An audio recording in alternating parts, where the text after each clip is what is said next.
Truth Before Fire, full 7-part series, Episode 1, The Verdict, Willful Sin Ends in Fire.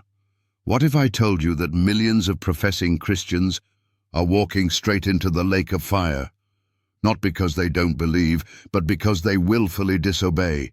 They've heard the truth, they've read the law, they know the 10 Commandments, and yet they rebel. This isn't a game. This isn't a parable. This is the final verdict from the Judge of all the earth. Revelation 21:8 declares, "But the fearful and unbelieving and the abominable and murderers and whoremongers and sorcerers and idolaters and all liars shall have their part in the lake which burneth with fire and brimstone, which is the second death." Every sin listed breaks a commandment. And yes, this includes those who trample on the 4th commandment.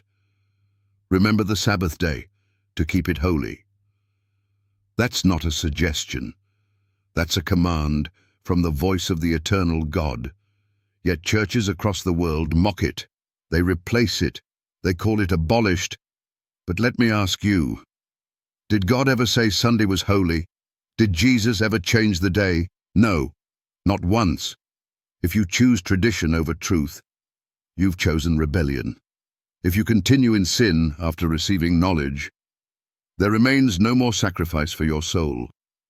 Hebrews 10:26 warns, "If we sin willfully, after that we have received the knowledge of the truth, there remaineth no more sacrifice for sins, but a certain fearful looking for of judgment and fiery indignation." This is that fire. This is your warning. You will stand before God, you will be judged, and the standard is His law. Will you be found obedient or guilty of rebellion? The lake of fire is real. The second death is eternal, and willful disobedience will lead you there. You see, the commandments were not nailed to the cross. Sin was. Jesus did not die to abolish His law.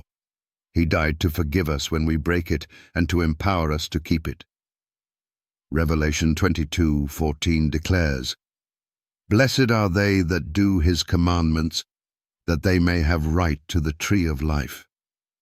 What will you say when God asks, "Why did you break my Sabbath?" Will you say, "My pastor told me Sunday was enough"?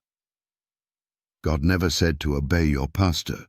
He said, "Obey me." Jesus said, "In vain do they worship me, teaching for doctrines the commandments of men." Mark 7:7. Rebellion is not a mistake, it's a decision. And if you walk away from truth, knowing what God expects, your rebellion will be judged. But mercy still calls. The flames haven't fallen yet. The plagues haven't begun. The book of life is still open. Will your name be found there? God is not willing that any should perish. He pleads with you to return, to obey, to keep His holy law, not just in theory but in practice. Every commandment matters. The Sabbath matters. The Judge is watching, and the fire is coming. Choose life before fire.